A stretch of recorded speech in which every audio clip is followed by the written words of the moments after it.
He said, those Kennedys, he repeated, they will never embarrass me again. That's no threat, that's a promise. And I'd like the entire world to know how I personally feel is the fact Lyndon Johnson knew about the assassination and was a part of it. Boy, if that Kennedy gets shot, we gotta know where we at. They'll pick up somebody however that's. Throw the public off. Oui. Il y a bien eu un quatrième coup de feu, conclut la commission parlementaire dans son rapport de janvier 1979, en s'appuyant sur l'analyse des enregistrements effectués par des micros de la police de Dallas.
November 22nd, 1963. President John F. Kennedy is gunned down in Dallas. A crushing blow to the country and a personal affront to FBI agent Don Adams. Oh, it shocked me. It devastated me. And I thought to myself, what did I do wrong? Adams is retired, but still can't shake the assassination or investigation by the Warren Commission. Nothing but a bunch of liars. The Warren Commission determined that Lee Harvey Oswald fired the fatal shots from the Texas Book Depository. But Adams says the real person behind the plot isn't even mentioned in their report. I know for a fact in my heart that these things happened. Based on his service with the FBI and years researching National Archives, Don Adams says at best the Kennedy assassination is a massive failure to communicate between federal agencies and then cover up. At worst, it's conspiracy to commit murder. It's embarrassing because I love the FBI. It's a great organization, best law enforcement agency in the business. But we also have to face facts and reality that there are bad people in this world. The Army war veteran joined the agency in 1962. He was assigned to Thomasville, Georgia, where he began investigating Joseph Miltier, a name unfamiliar to many, but not the government. He was reported to be one of the most violent men in the country. A militant activist with ties to hate groups like the KKK. November 1963, an FBI informant named William Somerset said Miltier was threatening JFK. Saying bad things about what they wanted to do to Kennedy. Miltier frequently discussed assassinating President Kennedy. A threat was even captured on tape by Miami intelligence officers November 9th, 1963, just weeks before Dallas. Miltier is talking to Somerset. Well, how the hell do you figure the best way would be to get from an office building with a high-margin rifle? And they're going to really try to kill him. He describes smuggling a gun into the building. They've always been kind of out you take the word. Boy, if that Kennedy gets shot, we got to know where we at. They'll pick up somebody however that's. Throw the public off. It should have stopped the president from traveling instantly. It didn't, and November 22nd, Miltier is photographed near the motorcade moments before the assassination. They messed up, and all the other agencies messed up. Is there any way Lee Harvey Oswald could have killed John F. Kennedy? Don says evidence he saw while stationed in Dallas proves it, beginning with the Zapruder film. And all of a sudden, I saw the president go like this with his hands. And I said, how? I said, he was shot in the throat. The agent said to me, Don, be careful what you say. And there were no shots from the front. Very first thing that the doctor said was, hell, he was shot in the throat. That's a bullet hole. The minute that you have a frontal shot, Oswald can't be the shooter, because this came from the grassy knoll. And Oswald was in Texas School Book Depository. The Warren Commission ruled that 3 shots were fired, but Don counted 11. And at the book depository, he wondered how Oswald did that in 7.5 seconds from a bolt-action rifle. Because I was in Korea and I know what I'm talking about. The first weapon they found in the building was a Mauser. And nobody ever discussed that. A German Mauser, I believe. There is another word that a Mauser has been found. Mauser. Oswald worked in the building where the murder weapon, the German-made Mauser rifle, was one still found in the Mauser with which the assassin was apparently armed. As you see, they are bringing the weapon that was allegedly used in the assassination of President John F. Kennedy this afternoon at 12:30 here in Dallas. 6.5, apparently made in Italy in 1940. Police have traced a rifle purchased in Chicago. From Dallas, we have heard that the definite identification has been made of the type of rifle used in the assassination of President Kennedy. It was not a Mauser, as has been reported through most of yesterday and today, but an Italian Manlicher Carcanto. Witnesses reported Oswald was in the lunchroom 4 floors down on the opposite side of the building drinking a Coke after the first shot. No heavy perspiration or heavy breathing or anything. Couldn't have been done. It was impossible. Afterward, while Oswald was arrested, Miltier was, quote, jubilant, bragging to Somerset, "You thought I was kidding when I said he would be killed from a window with a high-powered rifle." He told sources in the KKK, "Don't worry about Oswald. He doesn't know anything." All this stuff bothers me. Upsetting to many people. In 1976, the U.S. House of Representatives Select Committee on Assassinations was established. They determined a shot was fired from the grassy knoll and in summary believed, quote, "On the basis of evidence available, President Kennedy was probably assassinated as a result of a conspiracy, though they were unable to identify the other gunmen." Was Joseph Miltier involved or someone else? Don thinks time will tell, but it's also running out. I mean, when we die off, when we're gone, there's not going to be anybody who's going to sit here and tell you these things. I hope the truth gets told, whatever it is. Suzanne Stratford, Fox 8 News.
En 1976, plus de 80% des personnes interrogées ne croyaient pas à la thèse du tireur isolé.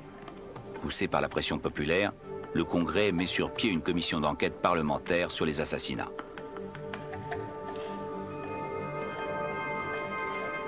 Deux révélations servent de déclic.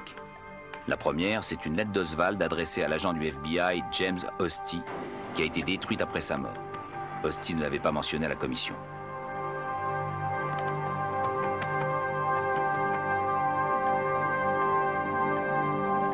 La seconde fut la découverte de l'implication de la CIA dans plusieurs tentatives d'attentats contre Fidel Castro, révélant la présence d'éléments incontrôlables au sein de cette agence gouvernementale.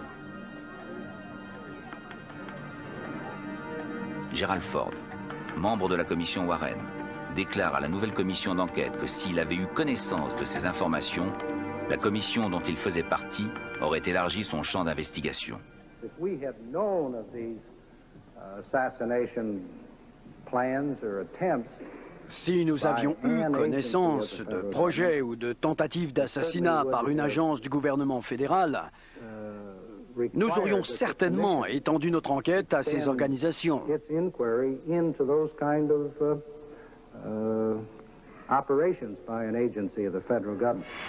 Oui, il y a bien eu un quatrième coup de feu, conclut la commission parlementaire dans son rapport de janvier 1979, en s'appuyant sur l'analyse des enregistrements effectués par des micros de la police de Dallas.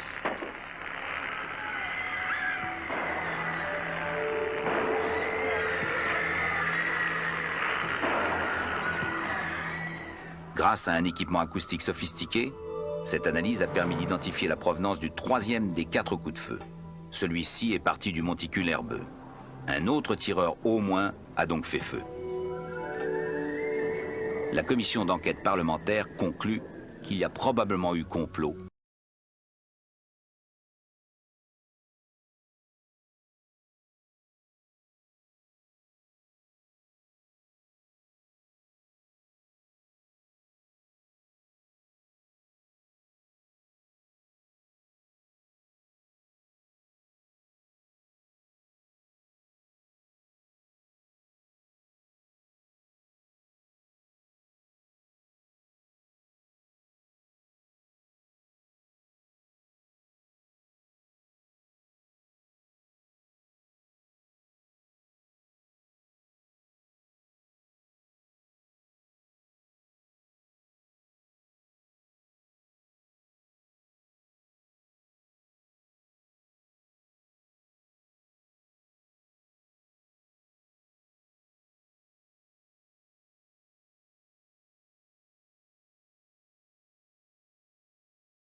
Jack, what do you think about the hearing? I want to correct what I stated before. If he was vice president, remember I said he was vice president? Yes, I did when I mentioned about Adlai Stevens. If he was vice president, there would never have been an assassination of our beloved President Kennedy. Would you explain it, Jack? Well, the answer is the man in office now.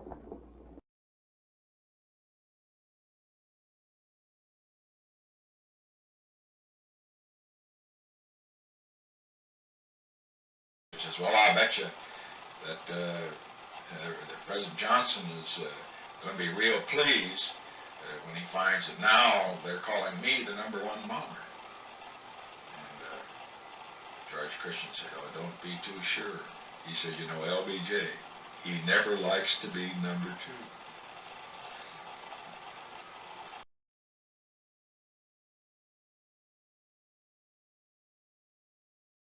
And then he calmed down and he turned around and he said at that time it was the oil people I knew and the CIA. Wait, are you saying that Lyndon Johnson, was he now President of the United States? Yes. Said to you personally? Yes. You swear this? Swear. That the oil people and the CIA were involved in the murder of John Kennedy? Yes. H.L. Hunt was a very dear friend of mine, and 3 days prior to the assassination, H.L. Hunt gave me one of the wanted for treason pamphlets, and they just bombarded Dallas with it. And wanted for treason JFK. Uh-huh. They thought that the liberal president was a treasonous man. Right. So I said, H.L., you cannot do the President of the United States that way. And he said, well, hell, I can. I'm the richest man in the world. I can do whatever I want to. But Dallas, Texas was bombarded, and he passed them out personally. Did you meet Jack Ruby Madeline? Lyndon Johnson's attorney introduced me to him. Go on. I'm serious. When was this? Oh, 1952, I think, way back. 10 years before the assassination? Oh, yeah. So Lyndon Johnson's attorney, which one? Jerome Ragsdale.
Everything was extremely tense, and suddenly it was discovered that Harvey had sent a team of people into Cuba, and the Kennedys were very concerned that this crisis might explode into nuclear war.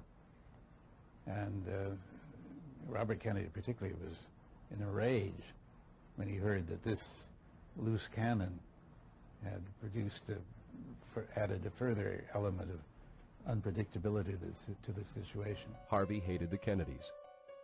After the Cuban Missile Crisis, he had a confrontation with Bobby Kennedy that virtually ended his career, exiling him to an intelligence station in Rome.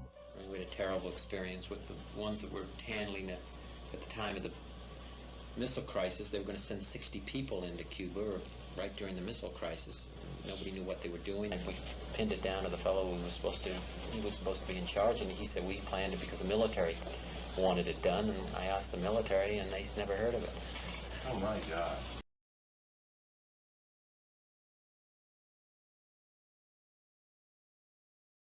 My understanding is that Harvey had a very severe clash with Bobby Kennedy around the time of the missile crisis, and that Kennedy basically I think it was said, earlier than that, and he posted an old slogan somewhere in the agency premises that said, the tree of liberty must be nourished by the blood of patriots.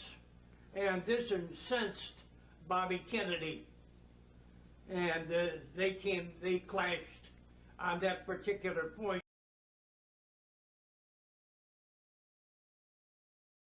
I believe he was killed because he already had detente. It's come out now through a book called JFK and the Unspeakable. It was discovered in the Vatican. Kennedy and Khrushchev were back-channel communicating that their governments didn't even know it.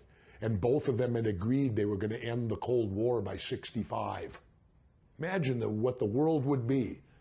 And what happened? Kennedy was killed. They were doing it through Pope John. He died of cancer. And Khrushchev was, a coup d'etat happened in Russia. And Khrushchev was taken out of office because there were people that wanted the Cold War.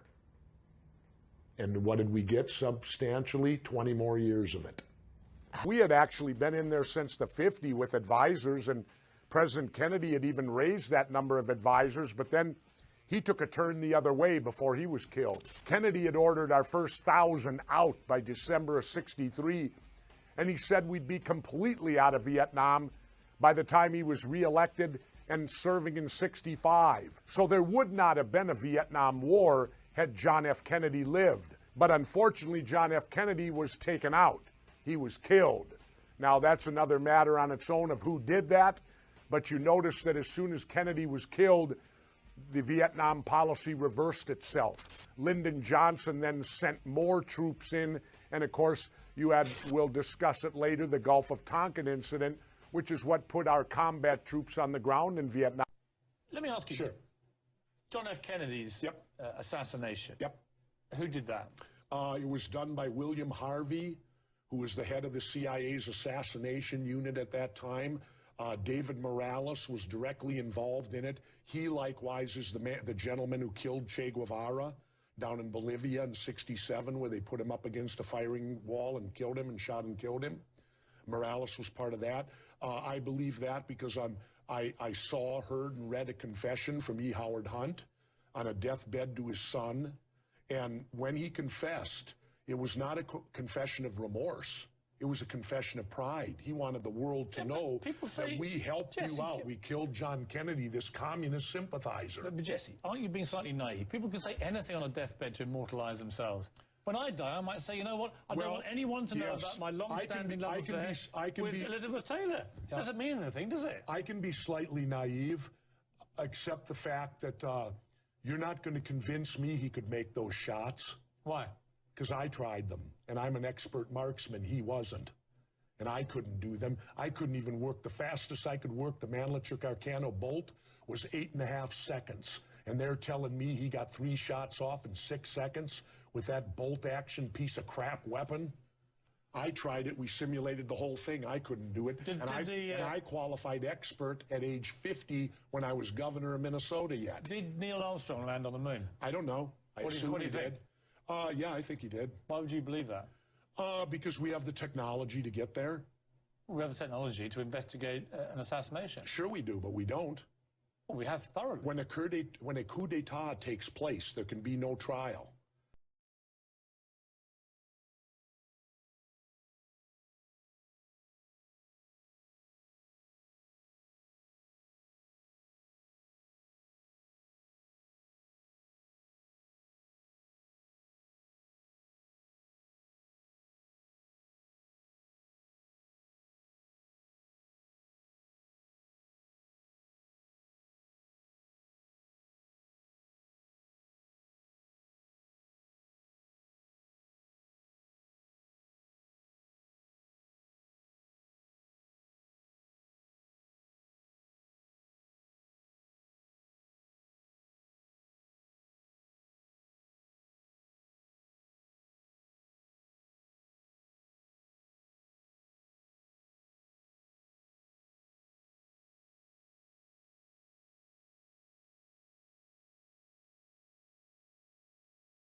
So you're saying Ruby was working for the KGB?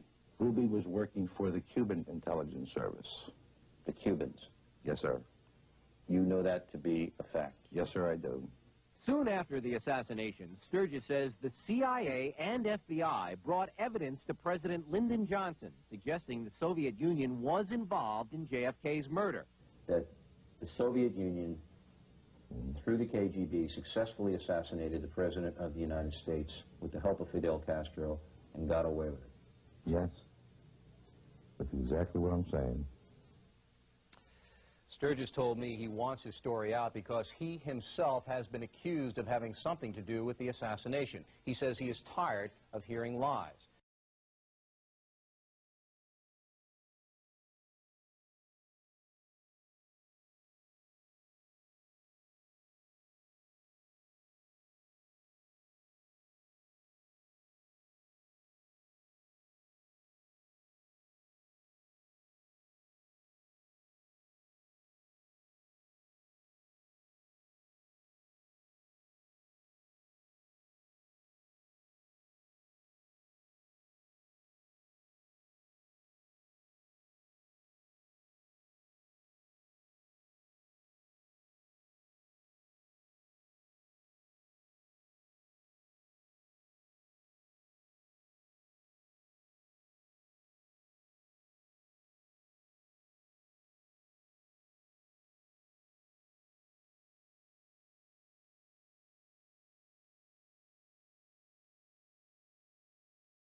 He was scared because Khrushchev says, don't do this or we're going to do that.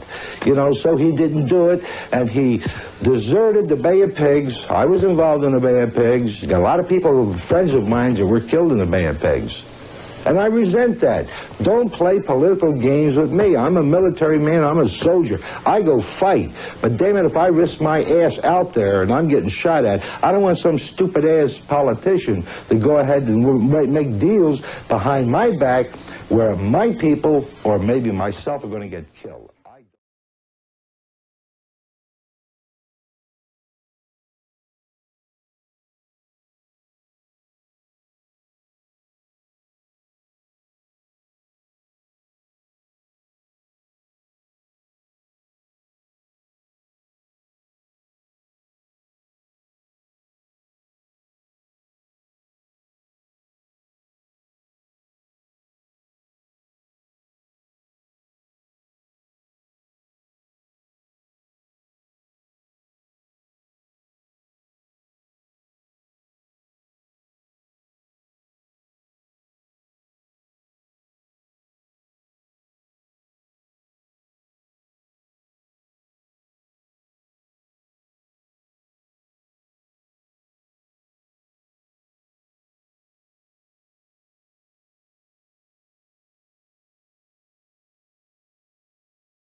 one or possibly two people behind the grassy knoll, but at least one who fired the shot that penetrated the throat of the president in front. Who was that? KGB agent.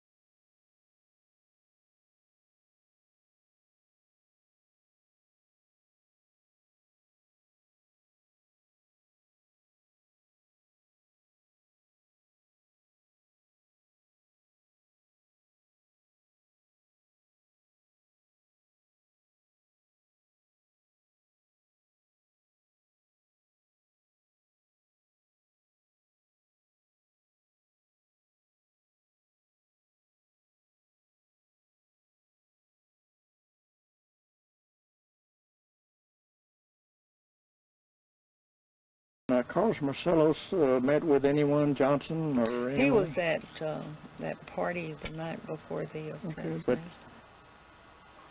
See, a lot of people do not understand how the mafia or the organized crime, whatever you want to call it, is involved in our government. It's a silent government, you know.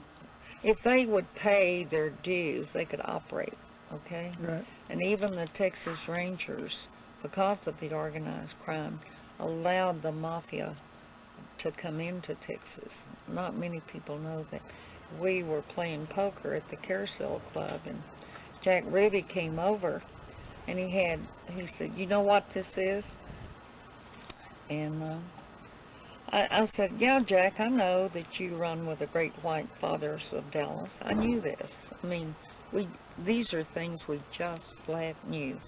But it stung me that he would be this involved with knowing where the President of the United States. At that time in my life, I thought they were untouchable, you know, the President. So then, of course, the information came out that, you know, about the assassination. Yeah. And that's primarily because Lyndon was under the gun over some of this stuff. Mm-hmm. Had the assassination not happened the day that it did, and Lyndon Johnson would have probably gone to prison, they would have gotten rid of him. He was so involved with some of this. So Mac Wallace was at this private meeting at Murchison's house.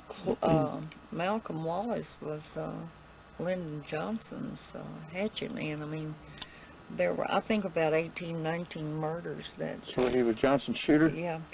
And I was out at the Dallas Gun Club, and it was a day or two before the assassination, and who was out there but Malcolm Wallace?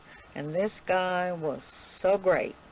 If he pulled a trigger, he hit his target. I've watched him hour on end, and he loved 22s. So he was a very accurate shooter. He was the marksman. best. He was a good marksman. He didn't miss. Mm-hmm. You know, he was found dead in Marshall, Texas. Was it Marshall? No. One of these Texas, Pittsburgh maybe, Texas. Again, someone said he had been killed first and then placed in this car. I know the car was picked up and all evidence was removed.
when he was done, he had a 34-point match. And when you mention that in criminal circles to an investigator, how confident would you feel with a 34-point match? Oh, that's a slam dunk. It can't miss. It doesn't get any better than that. You give me a 34-point match on any case in the United States, I'll take it to court and win. The inked and the latent print are made by the same finger. And the other evidence that I've been presented with was Malcolm Wallace's left little finger, without a reasonable doubt.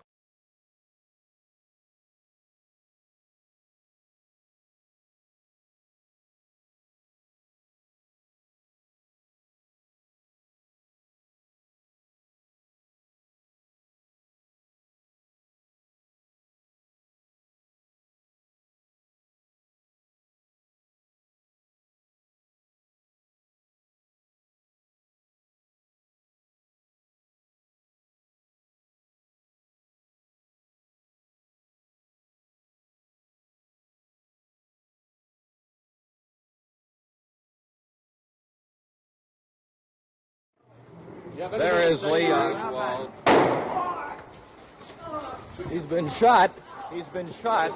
Lee Oswald has been shot. There's the man with a gun. It's absolute panic here in the basement of Dallas Police Headquarters.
Now, were you familiar with Jack Ruby? Yes, I knew Jack Ruby. Well, had you ever had a drink with him? Yes, on several occasions. How did you become familiar with him? Well, he owned the club next door, and everybody knew everybody. We'd just go back and forth between clubs. I just became acquainted with him as the guy that owned the club next door. You were what, 16 or 17 years old? 16. And at that time, your employment in the club was limited to what? It wasn't limited. You were a singer, weren't you? Yeah. Did you participate in the stripping at all? No, I didn't. All right. And where was Ruby located? He was sitting at a table. And was he alone? No. And who was with him at the table? To the best of my memory, there was a man and Jada, a stripper. Now you say the word Jada. Jada, how long did you know Jack Ruby? I knew Jack Ruby for approximately 4, 5, 6 months. In what relationship? I was employed as the feature at the Carousel Club. What kind of a man was he? Jack Ruby was a fanatic. He was a very nervous man, a very violent man. He would cause hassles and harassments and always running around, very energetic. Would you say he had a violent streak in him? Oh, yeah, very much so. Yes, he would get carried away by something and lose all rational thinking. He would just go off, zoom, and just, he had to prove something. He had to be somebody. Approximately how long before the assassination did this take place? About 2 weeks. All right. To the best of my memory, 2 weeks, 10 days, 3 weeks, somewhere. It wasn't any more than that. All right. Jada was at the table with Ruby, and who else was there? Another man that was introduced to me as Lee Oswald. Now, who did the introduction? Jack Ruby. Was there anybody else at the table? What, if anything, did Ruby say about Oswald, for example, who he was employed by? Well, whenever he introduced him, he said, "This is Lee Oswald, and he's with the CIA," which didn't register anything with me because I was... Assassination, and the time of the assassination, where were you? In Dealey Plaza, And what were you doing there? taking pictures. And what were you wearing? So you were actually taking pictures Yes. of Kennedy at the time he was shot? Yes. All right. Now, Kennedy was shot on a Friday. Can you tell us what happened to the film and the camera? Okay, to the best of my memory, I don't know for sure if our club was closed, and they showed me some cards and introduced themselves. I don't remember their names, but they said they were from the FBI and the CIA, and that stuck in my mind because I knew what they were. And they said that they would like to take the film, develop them, view them, and then they would see that I got them back. And was it ever returned to you? No, it wasn't. I'm going to turn this off just for a second.